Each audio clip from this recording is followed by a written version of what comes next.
Hey, today we do a series called Expensive but Totally Worth It Gear to Recommend. First, let's talk V-mount batteries. Definitely go for good quality ones, such as the IDX. For example, I was at a shoot where we were filming a camping scene at night, very cold, and we had different types of V-mount batteries. We had ones from IDX, we also had some from Rolex and some other no-name brands.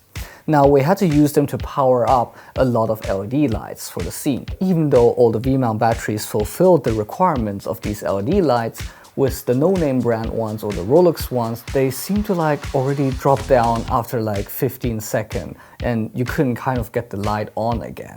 And the ones that were powered with the IDX never had a problem during the entire shoot. So at that moment, I felt so lucky that I had some good quality ones on set so I could actually finish the shoot. So therefore, especially in extreme conditions, definitely go for good quality V-mount batteries. Otherwise, you will definitely regret. Up next, LaCie Boss. Usually you fly the drone, you fly it back, you change the batteries, and then you go for round 2, right? But what if it doesn't return after round 2?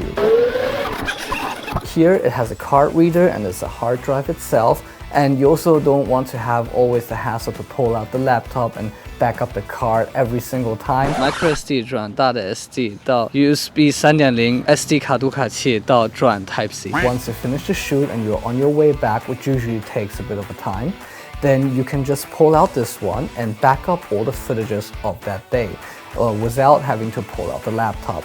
And this can save you a lot of time because once you arrive back into your studio, you only need to do the last backup. You don't have to start copying from the beginning. In general, this one can give you a lot of good sleep before your next day's shoot.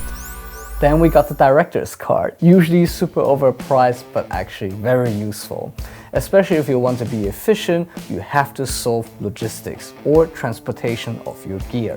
With this type of setup, you can have everything on wheels, which means if you need to change your location, your camera position, and rotate around, it's super easy to bring all the stuff along without having to pick up all the loose bags and put them to the next corner and so on.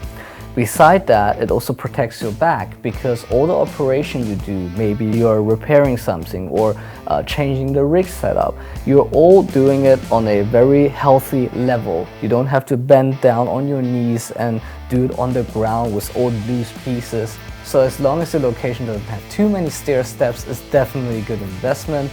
Also looks great in front of client. This one is the one I recommend from Manfrotto.